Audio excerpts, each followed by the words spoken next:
গৌৰীপুৰ ডুমৰদাহ মধু শোলমাৰীত স্থানীয় ৰাইজৰ প্ৰতিবাদ ৰেল বিভাগে পথ বন্ধ কৰাৰ বিৰুদ্ধে এই প্ৰতিবাদ শ ৰাইজ স্কুলীয়া ছাত্ৰ ছাত্ৰীয়ে সাব্যস্ত কৰে উত্তাল প্ৰতিবাদ পথছোৱাৰে ৫খন গাঁৱৰ ৰাইজে যাতায়াত কৰি আহিছে পথছোৱা বন্ধ কৰি দিলে বিভিন্ন অসুবিধাৰ সন্মুখীন হ'ব স্থানীয় ৰাইজ বিকল্প এটা পথ অহা যোৱাৰ কাৰণে ব্যৱস্থা কৰি দিয়াৰ দাবী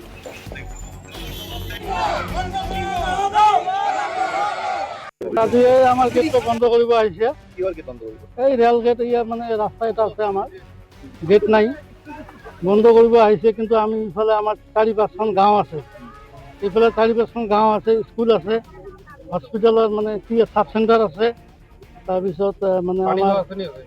পানীৰ আঁচনি আছে বহুত কিবা কিবি আছে ইফালে তা আমি ঘৰৰ পৰা কেনেকৈ বাহিৰ হ'ম ৰাস্তা যদি আমি নাপাওঁ এইটোৱে আমাৰ মূল পথ